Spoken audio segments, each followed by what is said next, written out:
So today we're going to be talking about the concept of pressure. Now, for most people, just hearing that word, saying that word can bring up negative emotions inside of them, and there's a negative association and connotation around that word. So I want to take some time to deep dive into 4 questions and 4 answers that I hope will become your lifeline when you feel stuck or unclear on how to approach your horse and move forward in a positive yet progressive way. So I want to first start by my definitions. So my definition of horse development is me teaching a horse how to respond appropriately to pressure. And notice I said respond, not react. Horsemanship, which is the journey of self, is about learning how to apply pressure without also applying negative emotions or dysregulated emotions. So I want you just to keep that in the back of your mind as well. Write it down because that will also be a guiding principle and something that you can use as a template to keep you really clear and consistent in your expectations with your horse. So first question, why do we use pressure when it comes to developing a horse? Pressure should be used to motivate try. That's it. When we're training horses, pressure motivates them, and the absence of it reinforces whatever behavior or emotion is going on inside of them at that time. So pressure isn't only applied by human hands. Pressure can be perceived pressure. For example, a horse that paws in the trailer.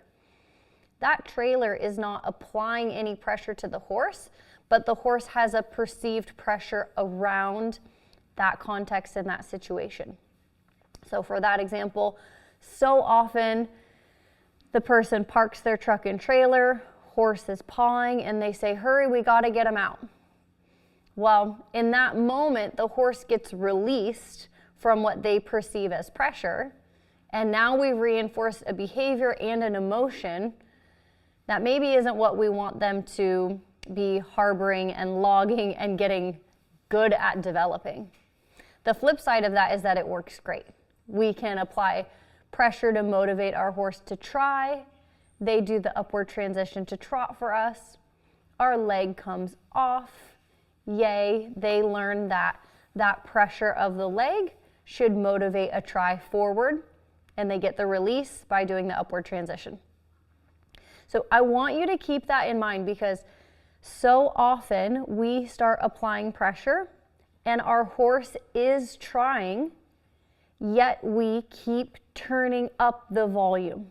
And this is where we can create really fractious horses who get reactive, or we dull a horse because we are overlooking and not acknowledging their try. So if I apply pressure to a horse, I will only apply as much pressure as needed to inspire a try. That does not mean I will keep raising my pressure until they do the thing. I will keep raising my pressure until I've inspired a try, and then I'm going to stay at that level until my horse tries in the right direction or they nail the behavior. So, question 1, why do we use pressure? Pressure is to motivate try, not to make the behavior happen. Second question, when is it appropriate to use pressure?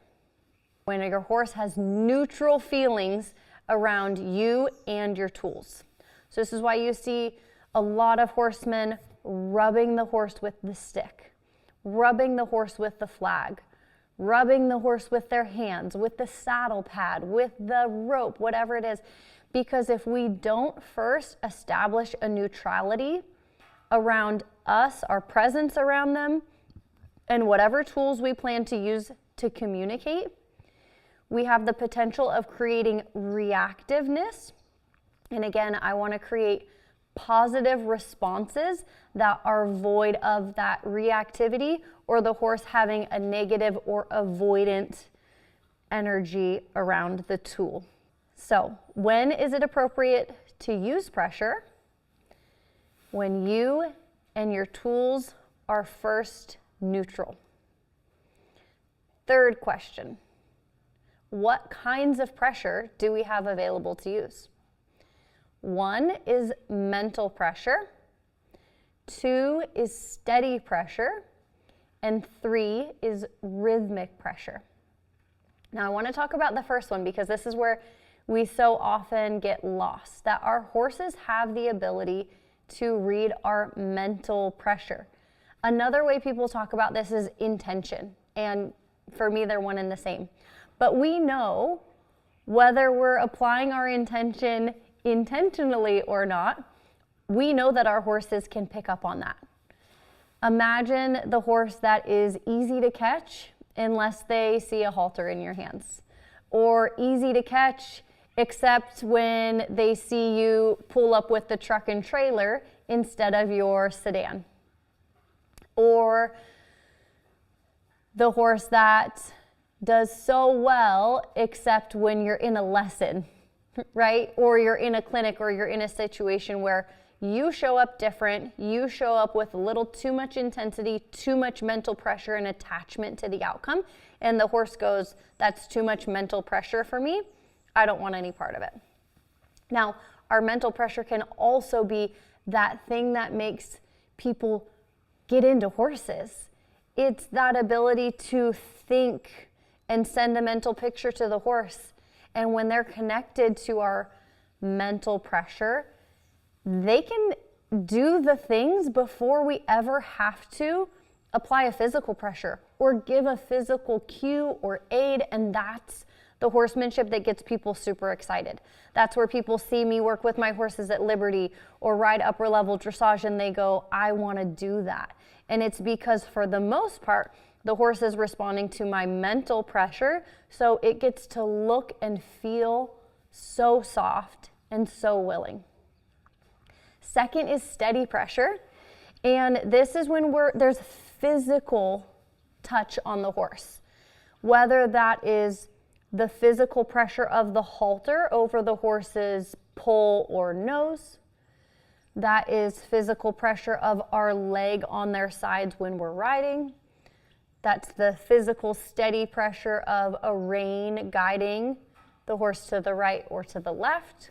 So steady pressure is super important, because if our horse doesn't have a positive response to steady pressure, the things that get really cumbersome can be things like picking up and holding your horse's foot, leading your horse, that horse that drags on the end of the line or isn't good to trot out for a vet,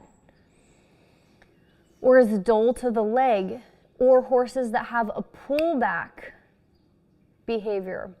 Those are all signs that a horse is not responding appropriately to steady pressure. Third, we have rhythmic pressure. This is where you see us using rhythm to drive our horse away, whether that's with our hands, with a stick, with a flag, with the tail of a lead rope, whatever it is. Rhythmic pressure is great for moving horses away and communicating with them if you need to be at a greater distance. Maybe if you are at liberty with your horse and you don't have a physical steady pressure. Maybe you're using your rhythmic pressure to reinforce your steady pressure. This is a really awesome strategy and thing to have in your tool belt, is to know rhythmic pressure can support your horse's positive response to steady pressure. So let's say your horse is really dull to picking up their leg. You might apply a steady pressure, pinching the chestnut, and they're not responding. Then you might add a rhythmic pressure, like tapping their leg with the hoof pick or something to that nature. When you're riding, another great example, you add your leg for the upward transition or a lateral move, and your horse is dull to that leg.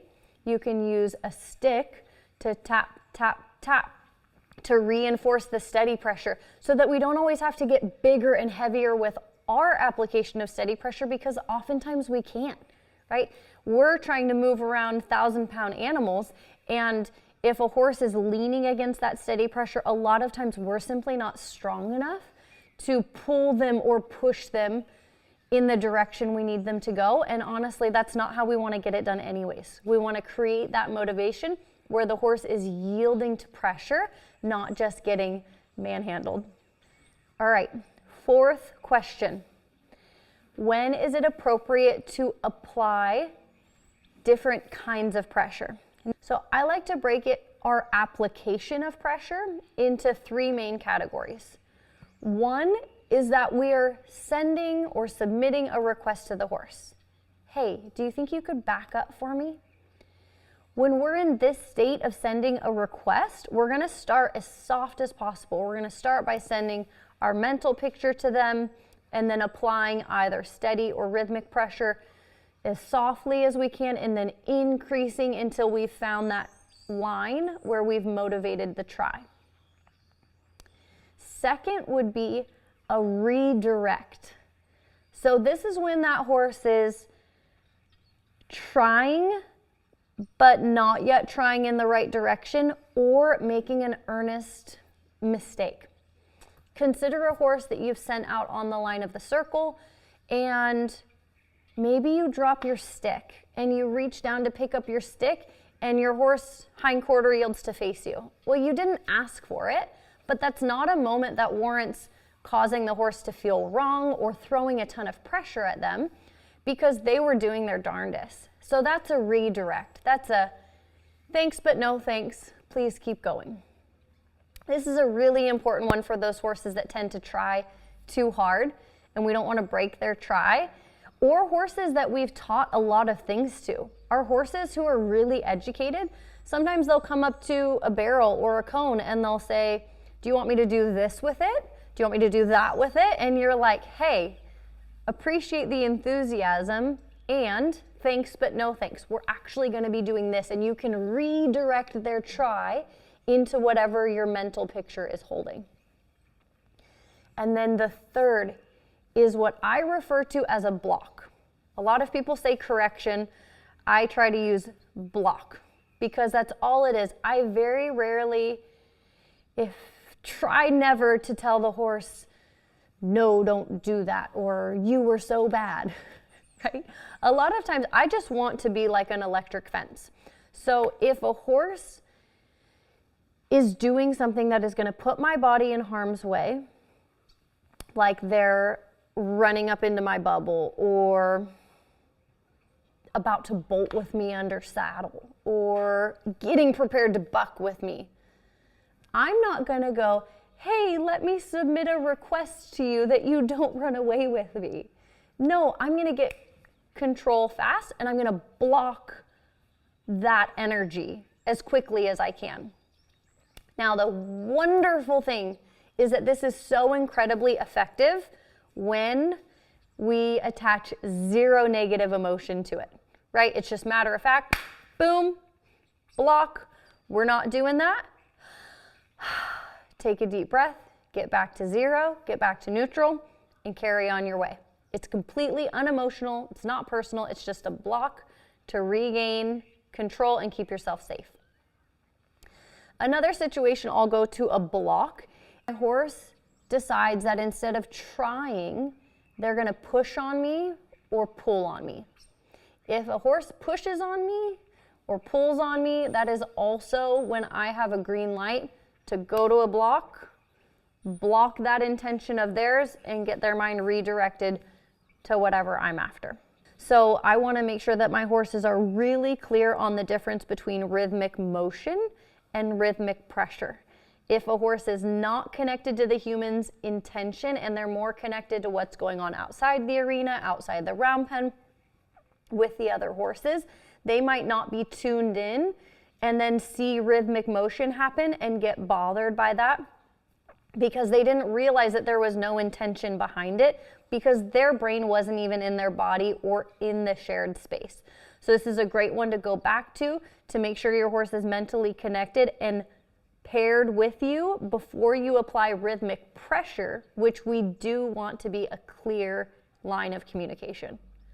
I hope you find this helpful and that this can be a resource for you to come back to reference and use in your daily practice with your horse to make sure that you are developing your horse in a way that helps them learn to respond to pressure appropriately, and you are developing yourself as a horseman to apply pressure in a way that is fair and void of any negative or dysregulated emotion.